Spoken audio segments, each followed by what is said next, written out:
Hi, my name's Dee, a professor of woo-woo, and welcome to our, fortnightly look at the lunation, this time the new moon in Scorpio. So, of course, I have with me our resident astrologer, David Fischer. How are you doing, David?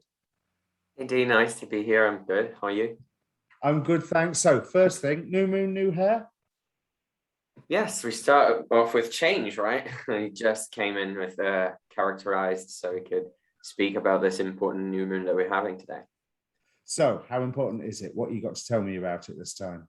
Or us? Well, let's dive into it. Then I'm going to fill up the chart. This is how it looks. I've placed the new moon in the first house so you can have this distribution of the planets around the new moon in relation to it. So you have Mars co-present, not only co-present, but ruling this new moon. I am a traditional astrologer for those of you who watch this channel and don't know. And so I use the traditional rulership scheme, which is Scorpio ruled by Mars.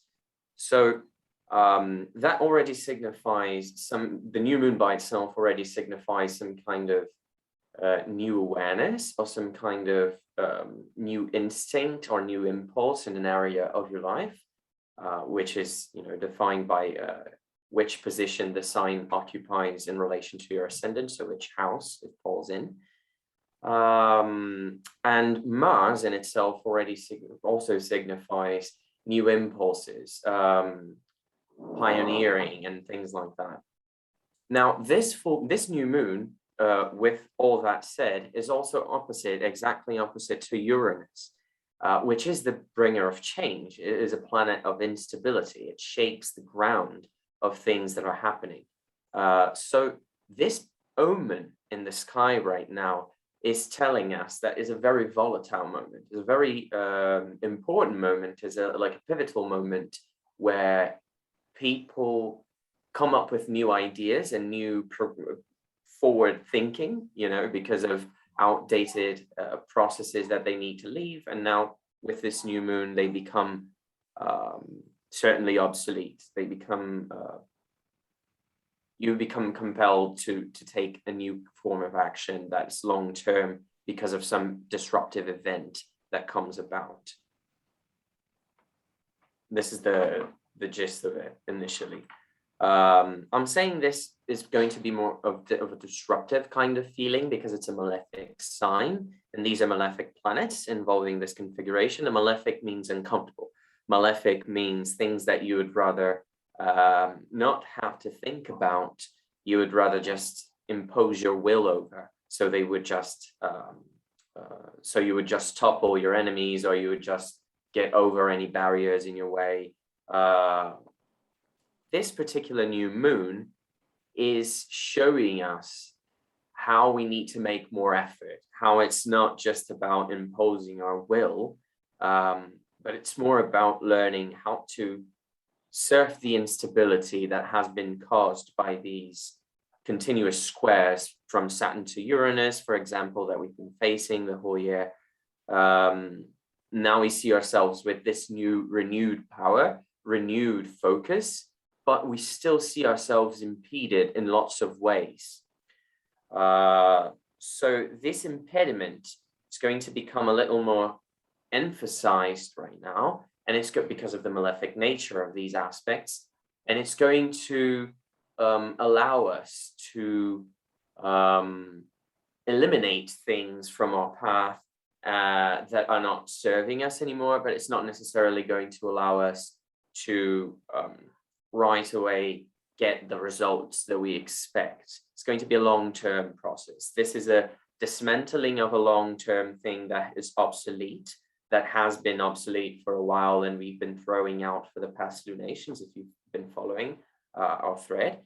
And now this is a moment where the hardship of the new environment and the new path that we are taking becomes more emphasized, becomes clearer. Well, you mentioned the squares. Mars is approaching a T-square with Saturn and Uranus. Yes. So it feels like there's this sensation of something building, something gaining momentum. how much do you think the sun, because the sun Uranus opposition is like 7 minutes apart. You couldn't get more. You couldn't. Well, you could get Yes. 7 minutes more exact, but it just seems so very pay attention now. To be honest, I think it speaks to how Mars is going to, it also ties to the Martian nature of disruption, winning out in this dynamic. By winning out, I mean that Mars is extremely fast right now in the sky by being so close to the sun. It's coming out of the rays of the sun, which is a very important quality to be in for a planet. It's making an announcement. It's in its chariot, as we say, because it's in its own sign while being under the beams of the sun. So it means that whatever the sun is manifesting right now is going to be according to Mars's nature. And so we are going to, and Mars is very fast in the sky right now. So we see a lot of its significations popping up all around us, and more opportunities from fortune or fate around us to be Martian, to be angry, to rebel, to replace something with something else, to depart from old ways and things like that. Martian words: severing, separating, individuating.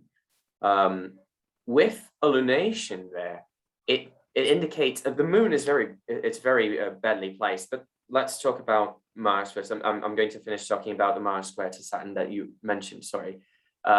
With the Mars being so emphasized and running up to a square to Saturn, it emphasizes again the frustration that we are feeling from the impediments. They are not going to be final, meaning Saturn is not in the superior position here. It is in its own domicile. It's the superior planet, meaning there are outer spheres of our reality, such as, well, you can only do your Christmas things with your family, you can only do your holidays, you can only do the things that are enjoyable to you and have a good comfort in your life if you have a structure that provides that comfort for you on Earth. And those larger structures that contain our lives are dictated by these outer planets: Saturn, Jupiter, and the outer planets. Now, with Saturn, we are talking about the outermost conscious spheres of our society. So institutions, governments, things that are composed by a large number of people and that change according to social need. Now, that brought to a more personal level means that Mars, our ability to act on things that we see necessary to individuate from things that are not what we intend to be or to become, is having a challenge. It's being challenged by these larger structures and the way they are formed, meaning we need to become uncomfortably aware of what is lacking, and we need to act in order to guarantee that we are not going to be in that lacking state anymore. So moving from a place to the other in order to feel more comfort, in order to be safer, or rearranging your routine, separating yourself from people that are draining your energy, for instance, and things like that. It is uncomfortable, it is cutting ties, but it's ultimately for your own good, because you realize consciously that that's not favoring you anymore. And it's like running up against a wall. But Mars here, being in the 10th sign from Saturn, means that in the end, having this Saturnian/Martian attitude of cutting off and severing and separating yourself, and as well also doing the right disciplined thing, is going to win out. It's going to be the better action, the best course of action here. So Mars is in the decan of the 5 of Cups as well. So you were talking about what we are lacking. Mars's nature is to cut. So I've heard some astrologers say that, and I'll say more on this later, but some astrologers say that this new moon is promising something that will be taken away but there's a hint of something better in the future. So what we are lacking, is it something that we have had and that is gone? Or is it Mars, Five of Cups, taking something away from us at the moment? Yes, I think Mars is taking something away from us at the moment. If you have a very difficult relationship with Mars in your natal chart, you're probably going to feel that as a taking away, as a severing that's going to be a little harder for you to deal with. But if you have a better Mars, you might understand this scenario as, I must act this way. I must embody these energies of being the one who severs, being the one who cuts away things that I notice, and that I have come to terms in my head about the fact that they are not helping me anymore, or pushing me forward. It has this feeling of the Five of Cups. This is Scorpio you're talking about, so it's a more feminine sign, I want to say, but don't understand feminine as the ideal of feminine that we have in society. Understand feminine as a more internalized yin kind of thing, if you know what I'm trying to circle around here. And so these water signs, they are more about perception, being open to possibility around you, rather than acting on things. But Mars is a planet of action. And so right now we are taking action, we are doing things, but it's this severing and abandoning. It's more of this trying to clean out the house, you know, so you can think about how to reorganize things.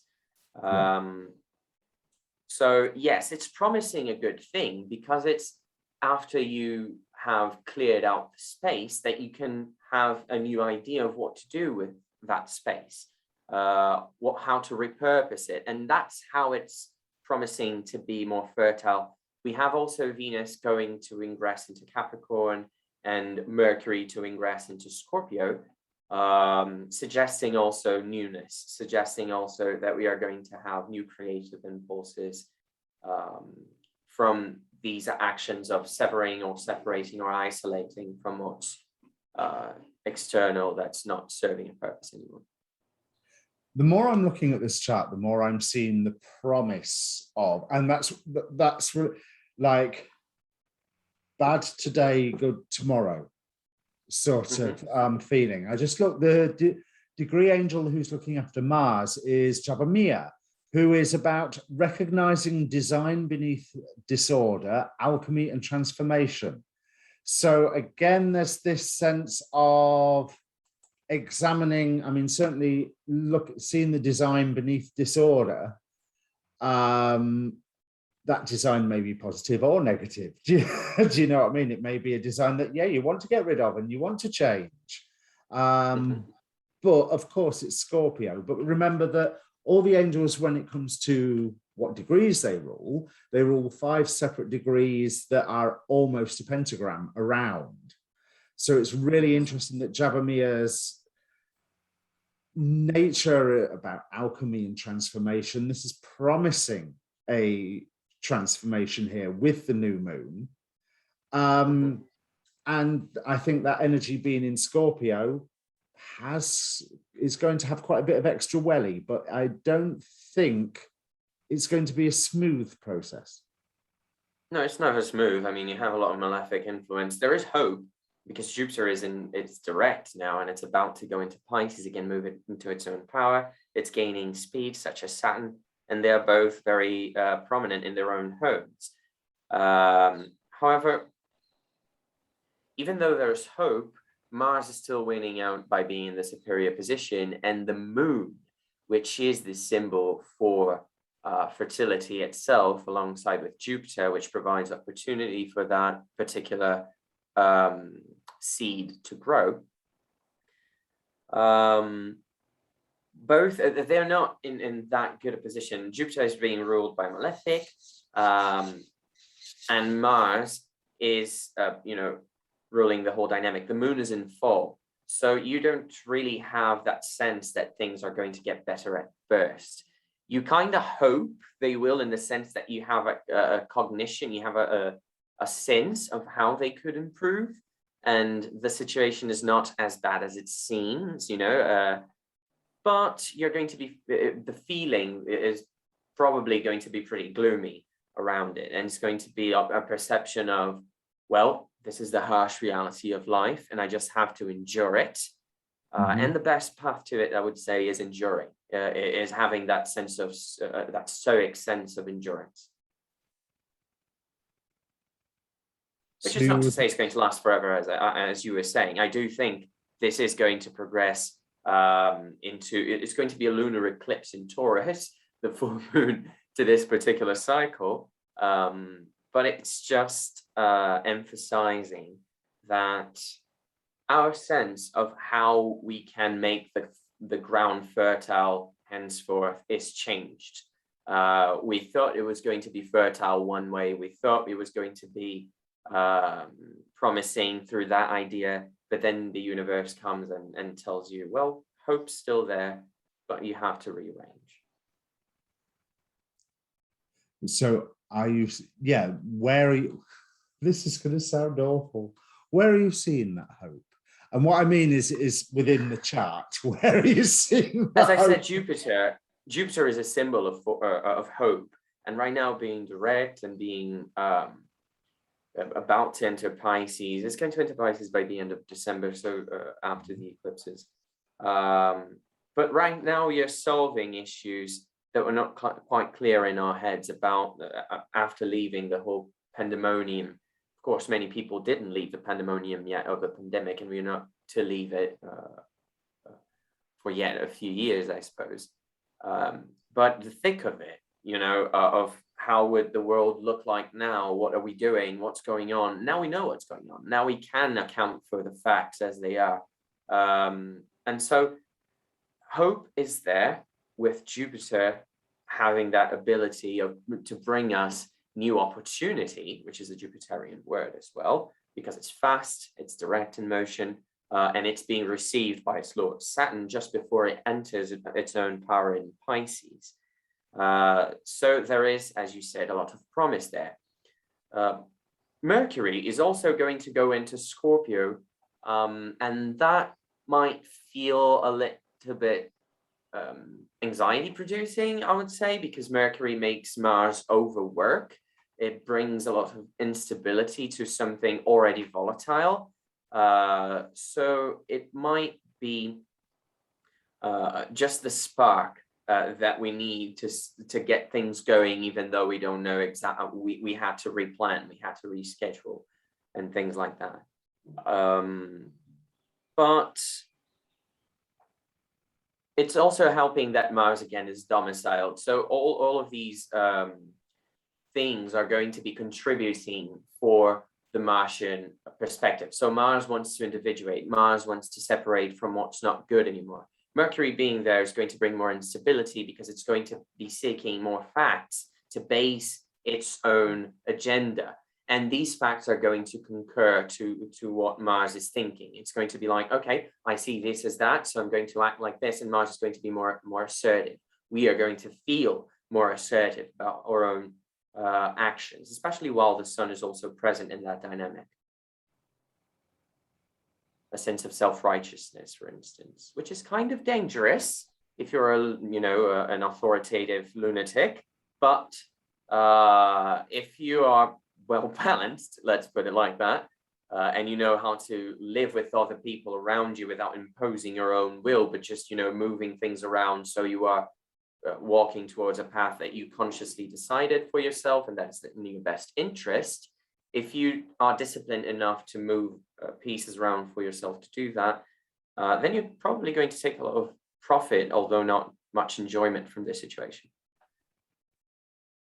Right. Well, the angel that's running, let's go back onto the new moon and the sun there. The angel that's ruling that at the moment is Acharya. If I hold that one, hopefully the camera will focus. Acharya.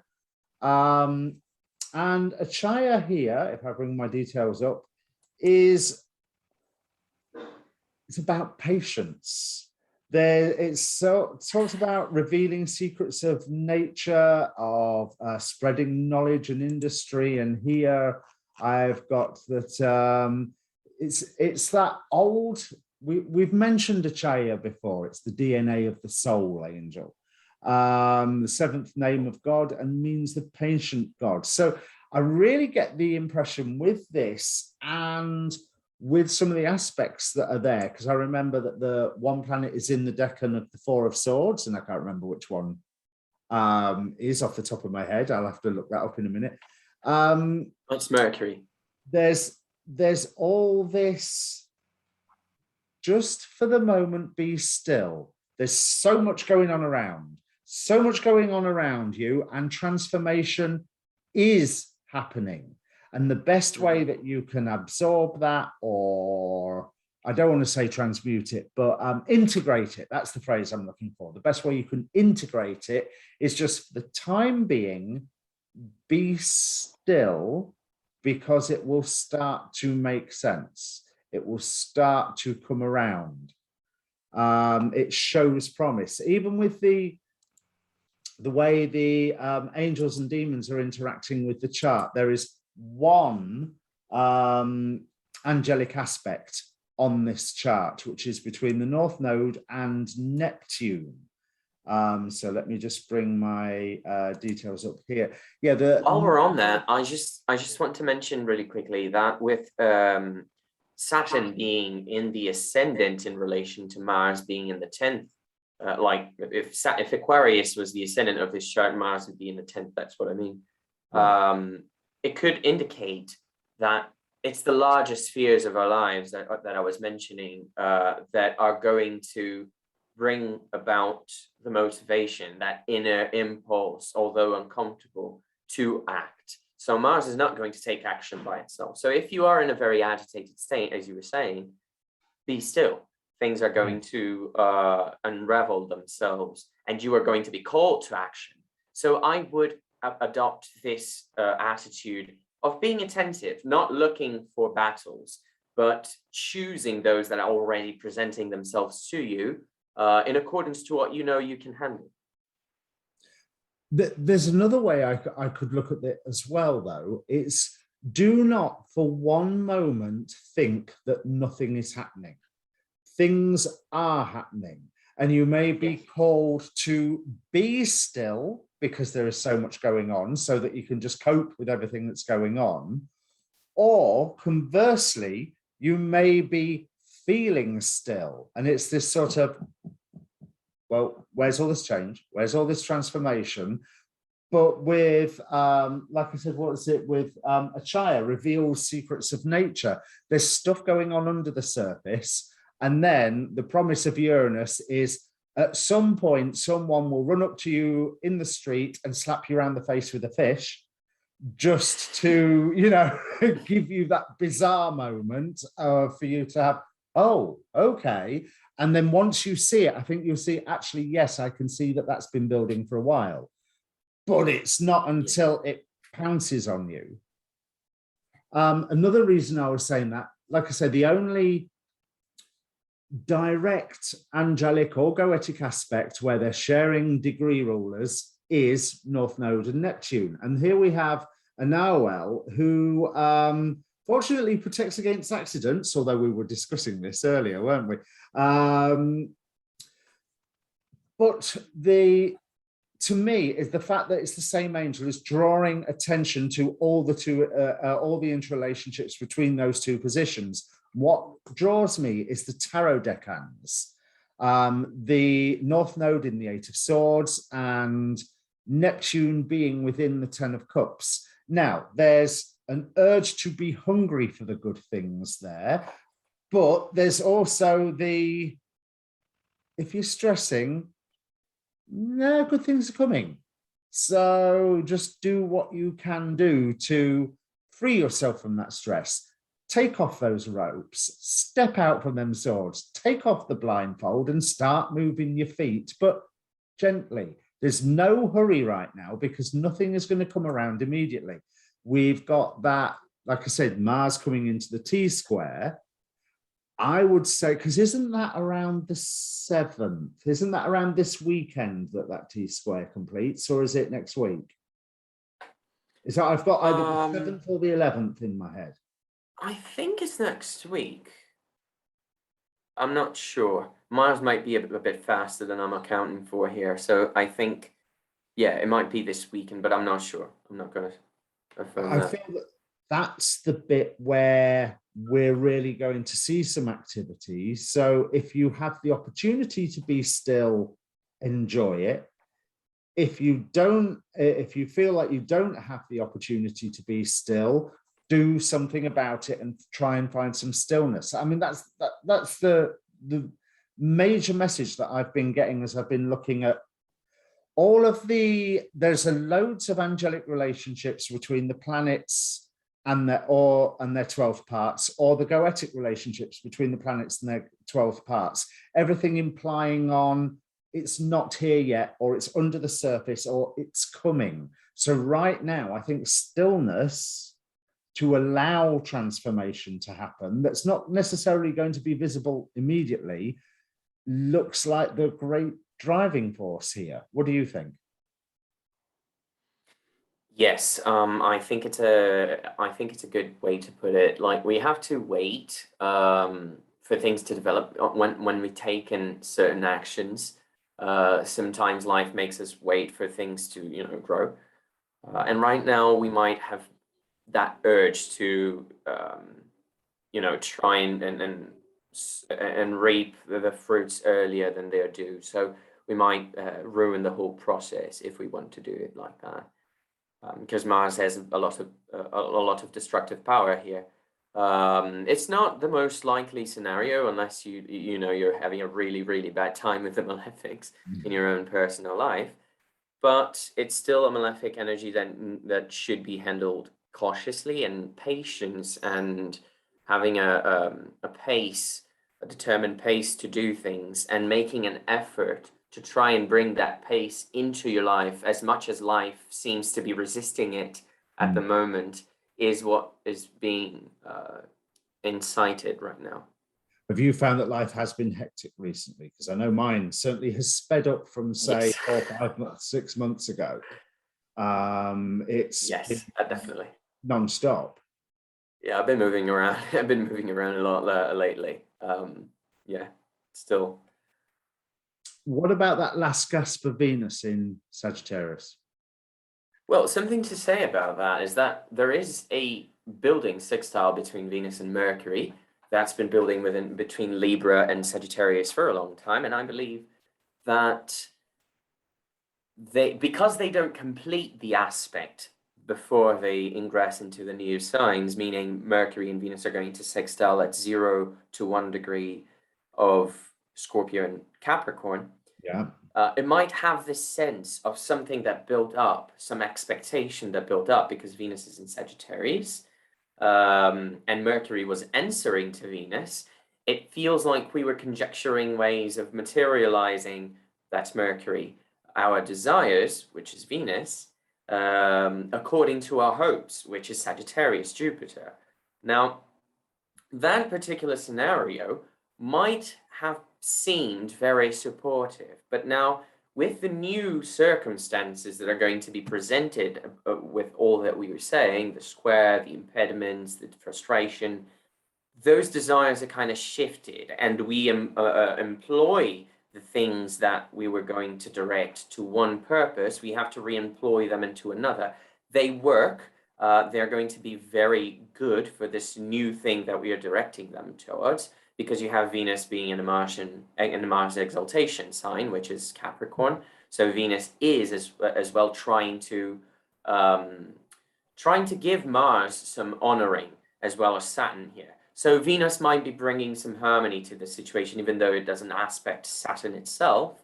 It is in a sextile relationship to Scorpio, and later on, Mars is going after the retrograde, because Venus is going to be in Capricorn until March. After the retrograde, Mars catches up to Venus, and they walk hand in hand for the rest of Capricorn until they ingress together into Aquarius, and they remain together for a long, long time next year. So whatever circumstances are happening now that Venus is ingressing Capricorn and are being presented to us as well as Mercury ingressing into Scorpio and entering to that whole new moon dynamic, we will see continuing, we will see growing throughout the Venus retrograde developing throughout the Venus retrograde and into early next year. So this is an important new moon, this Martian new moon, because it's kind of telling us how what's going to be the initial kick for the next 6 months, I would say, even because of the eclipses that are going to take place in Scorpio and Taurus. We are going to see those themes in those houses being brought up very frequently and prominently in our lives, whatever they fall in our charts. So for me, for instance, it's 3rd house, 9th house. I've been traveling a lot around lately with these Venus transits through Scorpio and things. So see where it falls in your chart. It could be the 10th of career. It could be the 1st of your physical health or life direction. Before we actually discuss the Venus in Capricorn, because I really want to get to that, and a cursory look at the eclipse, but we're going to be doing that in 2 weeks' time. But I just want to look at the symbols for this 12 degrees Scorpio for the new moon. The Sabian symbol,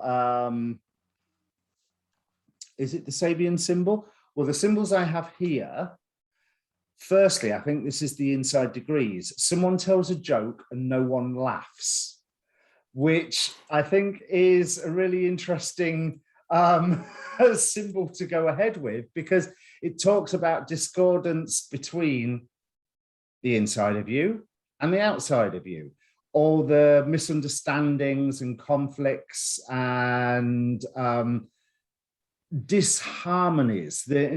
What it says here, the intensity of what has been building up has gone too far for too long and has become angry, vengeful, and saturated with resentment. Meanwhile, the broader environment has come to seem in a hallucinatory fashion to exclude everything that you bear and even to grotesquely deny your chances for a meaningful life. So again, we've got that 8 of Swords going to wanting that 10 of Cups. That sense of, this isn't right, but I don't know what is right now, but it's not this. And this is another reason why I'm getting that sense of we need to be still right now, only for a few days. That sense of disconnection is very Saturnian, because Saturn is agnoia, which means it's a Greek word that means not knowing, basically, or missing the mark. It's ignorance, basically. So it's about when you go for something and it's not that, you go for another thing and it's not that, and it's not that, it's not that. And then when you realize what actually is, you notice that you were circling around it the whole time without actually looking at it. That's what Saturn causes. That's what it does. So you realize also that it has some sort of Neptunian quality that was attributed to it in the ancient thought, that now is delegated to Neptune in that sense, that deception. It was an old signification of Saturn, still is in traditional thought. Now, what I mean by this, is, just to conclude, is that the Mars is trying to act on things. The moon is not comfortable. And I really see that imagery with the moon being the person telling the joke and realizing the disconnection, the error. They think that something that was being projected was one thing and they missed the mark completely trying to fit in. And that's very Scorpionic, Moon in Scorpio specifically, kind of experience.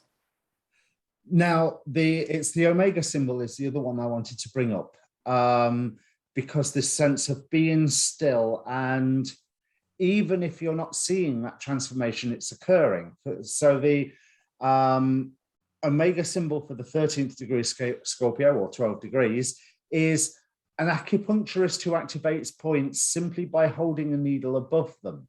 So there's no stabbing in with a needle. There's no point of contact. There's no physical or material awareness of this change that is happening, But I get the impression that from this new moon, as we're heading into eclipse season, into Venus in Capricorn, and Venus chorusing us to question everything about the structure of our love lives, and money lives, and everything associated with Venus, there's this sense of the transformation is happening. You're not necessarily going to notice it immediately.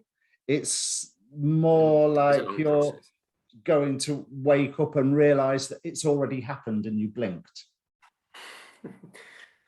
Well, it's like that song from High School Musical. This is the start of something new. Why? Not just because it's a new moon, but because, as we were discussing previously, this is the start of the lunation sets that are going to give way into the eclipses in Taurus and Scorpio, meaning that these areas of our lives again are going to be very prominently changing and rapidly changing for the next year and a half. Now, with that, what was I going to say? Venus is tied in with that very tightly right now, because she is for a period of time early next year she's going to spend the next months in she's going to be until March in Capricorn, so be ready for a lot of Venus in Capricorn for the next few months. It's going to be fun.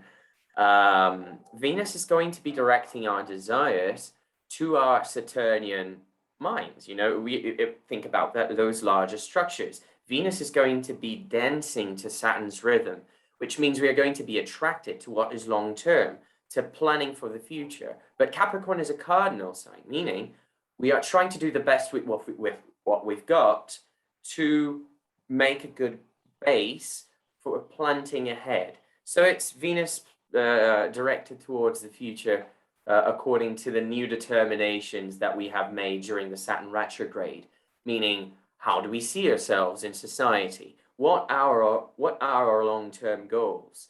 How do we plan to achieve them? Why are they like that, or the lack of those long-term goals? What do we plan to do in the short term to survive? Because we need to attain to this, material coil. Coil? Is that correct? Mortal material coil. Yeah, mortal coil. Or material. Now we have to pay attention to these Saturnian matters, which are things again that we try to ignore, but we tend to dread them, because we tend to dread them. But it's things that we need to take care of, so they won't happen in the worst manner that we dread. So we have to face our fears head on when we're talking about malefics in summary. But Venus in Capricorn is going to make that process a little bit easier, I suppose. She's going to be retrograde, which is not exactly good. That is an impairment for the planet. It means that it's going to be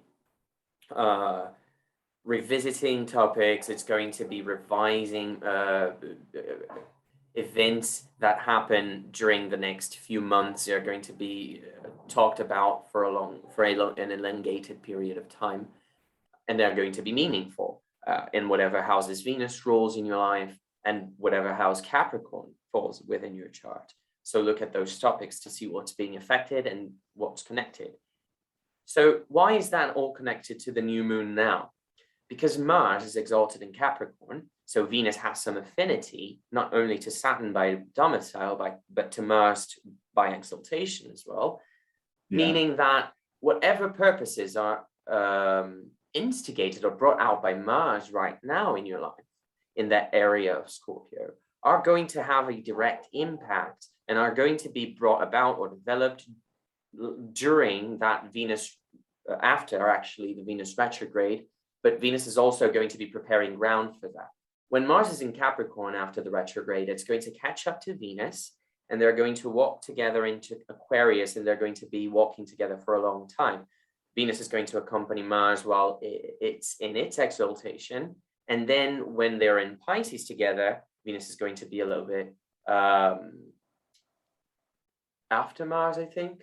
Yeah. And it's going to be, they're going to be together in Pisces where Venus is exalted. So they have this reshaping of reality, because they bring creativity, they bring new things, they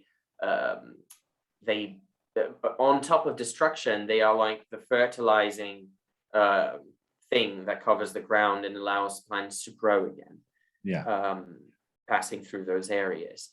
So I think we're going to have a good time early this year, I dare say, even though it's going to be agitated and a little bit uncertain. We are going to be more motivated, but it all starts now at this new moon, with the realizations now that we are making, with the separations and the severings that we start now.